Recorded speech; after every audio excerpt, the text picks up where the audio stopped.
So you're thinking about upgrading your car stereo, and the massive 10-inch screen on the Jensen CMM10 is calling your name. The specs promise everything: crisp screen mirroring, voice assistance, hands-free calls, and camera support. But I installed it. I used it for weeks. And this is the review I wish I had seen before spending my money. For the best price, click the link in the description. This isn't just a review, it's a reality check.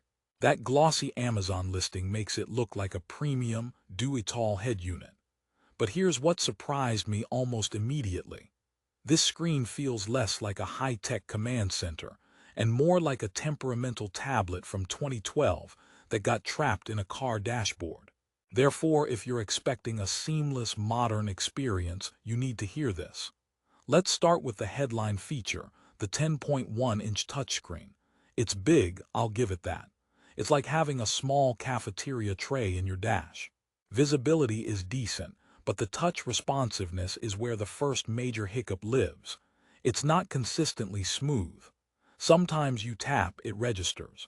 Other times, you're practically doing interpretive dance on the glass trying to skip a song. It lacks the fluidity you get from even a budget smartphone. That's a problem when you're supposed to be focused on the road. And the menu system. It looks like it was designed by someone who heard about UX design but decided to take a nap instead. It's clunky, icons are oddly sized, and navigating feels like a chore. For a device centered around a touch interface, this is a fundamental flaw. But wait, it gets more interesting when you try to connect your phone. They heavily promote USB screen mirroring. Sounds amazing, right? Mirror your phone's GPS or apps directly onto this giant display. Therefore, I plugged in my phone, full of hope. The result was a laggy, sometimes stuttering replica of my screen. We're talking noticeable delay between your touch on the phone and the action on the car screen. It's like watching a badly dubbed movie. The audio and video are never quite in sync. For navigation, this lag can be frustrating.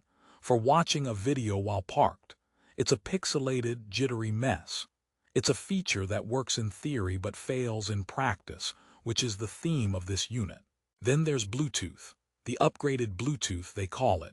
Pairing was straightforward, I'll admit, but call quality, that's another story. Multiple reviews and my own experience confirm it. People on the other end often complain you sound distant, muffled, or like you're talking from the bottom of a well. The built-in microphone seems to be an afterthought. So much for crystal-clear hands-free calls. It's ironic that a car stereo can struggle so much with its core function of facilitating communication. I guess they figured you'd be too busy wrestling with the touchscreen to make calls anyway. Now let's talk about the voice assistant button. The promise of summoning Siri or Google with a tap is a modern necessity, but pressing that button is a gamble. Sometimes it wakes your assistant instantly. Other times it's like pressing a doorbell in a haunted house. Nothing happens, and you're left feeling vaguely unsettled. When it does work, the audio feedback from your phone often plays through your phone's speaker, not the car speakers, defeating the purpose. It's a half-baked feature that feels tacked on for the spec sheet. What about sound quality, the actual reason you buy a car stereo? The built-in amplifier is weak. If you're running just the head unit to your factory speakers, you'll notice it lacks power and clarity at higher volumes. It gets distorted fast. The 7-band EQ presets pop, rock, etc. are a nice idea, but they apply broad, often unflattering changes. The user setting lets you customize, but the interface for adjusting it is so frustrating you'll likely set it to flat and never touch it again. It's like having a fancy equalizer painted on the side of a tin can. And the camera inputs.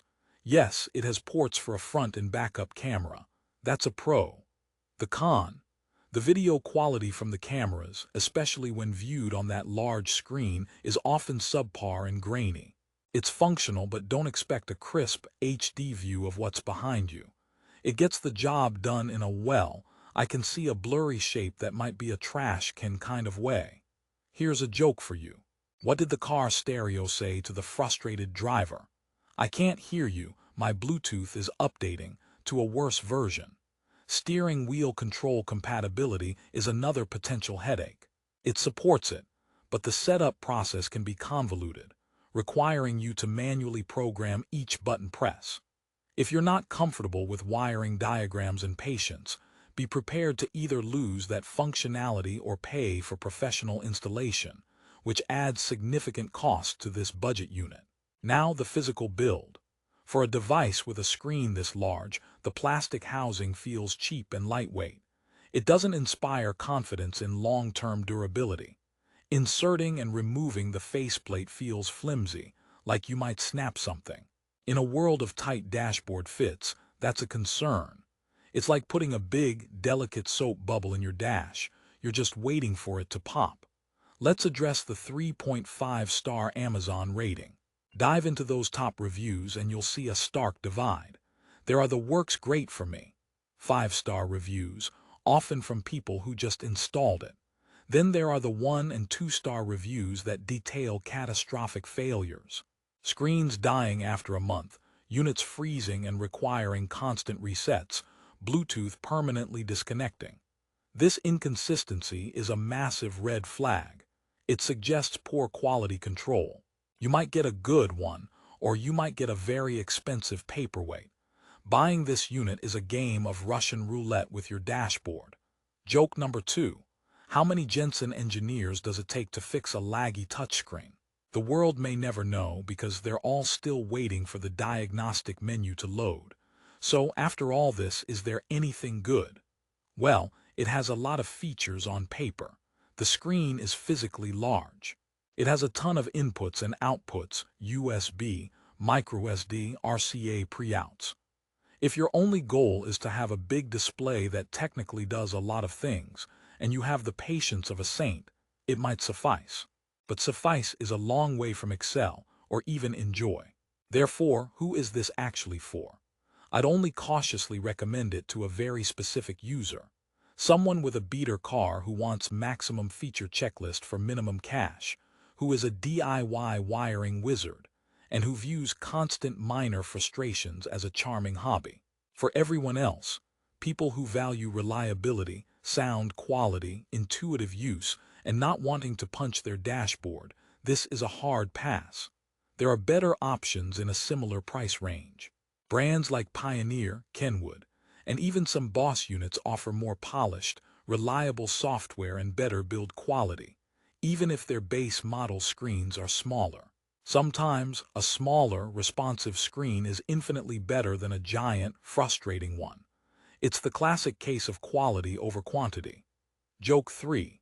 What's the difference between the Jensen CMM10 and a random YouTube ad you can't skip? Eventually, the ad ends. Let's wrap this up. The Jensen CMM10 is the epitome of looks good on paper. It promises a modern, connected driving experience with its giant screen and long list of features. But in reality, it delivers a clunky, lag-prone, and potentially unreliable experience that can make every drive more annoying. The poor touch response, buggy mirroring, inconsistent Bluetooth call quality, and dubious long-term reliability are too many cons to ignore. My final verdict: don't buy the Jensen CMM10 if you value your sanity, time, and money. The initial allure of that big screen fades quickly when you're dealing with its daily realities. It's a lesson in why specs aren't everything. The problems simply outweigh the promises. Therefore, what should you do instead? Research is key. Look for units with consistently higher user ratings, better reviewed software, and stronger brand reputations for quality control. Sometimes spending a little more upfront saves you a massive headache later. Joke 4. I asked my Jensen CMM10 for directions to a better car stereo. It lagged for 30 seconds, then played static through the FM radio. If, after hearing all of this, you still want to check the current price or read the latest user reviews for yourself, I've put the link in the description below. That's the best place to find the most up-to-date deal on Amazon. But consider this your official warning. Click that link, scroll through those 1-star reviews, and make your choice with your eyes wide open. Thanks for watching.